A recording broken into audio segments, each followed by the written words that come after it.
सिकंदर, जिसे सिकंदर महान भी कहा जाता है, मैसेडोनिया के राजा सिकंदर ने 334 यानी 334 से 331 ईसा पूर्व के दौरान एशिया माइनर, सीरिया, मिस्र और फारस पर विजय प्राप्त की थी।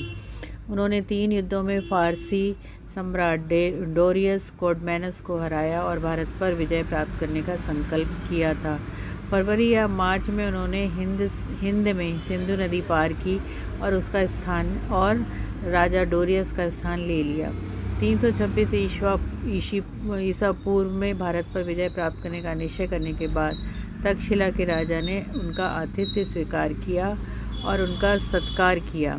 तक्षशिला उस समय एक महान नगर, जिसके अवशेष हसन देश के पास सिंधु नदी और झेलम नदी के बीच पंजाब के अटक ज़िले के अब्दाल में पाए जा सकते हैं आज भी। राजा, जिसे यूनानी और रोमन लेखक पोरस कहते हैं, उस राजा को, जो हिंद का राजा था, उसे पोरस कहा जाता था, ने आक्रमणकारी को रोकने का प्रयास किया, लेकिन झेलम नदी के पास एक युद्ध में वो पराजित हो गया था। सिकंदर तब पूर्व की ओर बढ़ा, सियालकोट से होते हुए पंजाब की नदियों को पार किया, जब तक कि वह अंतिम नदी व्यास नदी तक नहीं पहुंच गया, जहां पर उसके यूरोपीय सैनिकों ने आगे बढ़ने से इनकार कर दिया। उसकी सेना बुरी तरह थक गई थी और उसे वापस लौटने और अपने कदम पीछे लेने के लिए विवश होना पड़ा। इस बीच उसके अधिकारियों ने झेलम के पास लगभग 2000 जहाज़ों का एक बेड़ा तैयार कर लिया था, जिस पर उसने अपनी सेना के हिस्से को सवार किया।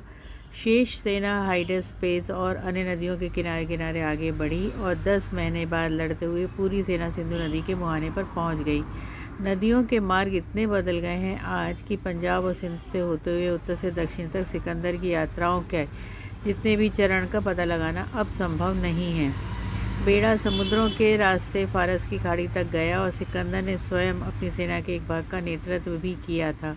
बलूचिस्तान या गेद्रेसिया से उसने अपना नेतृत्व किया। बहुत कष्ट और भारी नुकसान के बाद वो अपने बेड़े से मिला और अपनी सेना के बचे हुए हिस्से को फारस ले आया।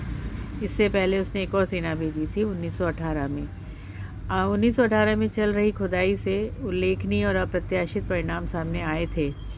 स्थल का सबसे प्राचीन भाग, जिसे भीड़ टीला के नाम से जाना जाता है, अत्यंत प्राचीन माना जाता है।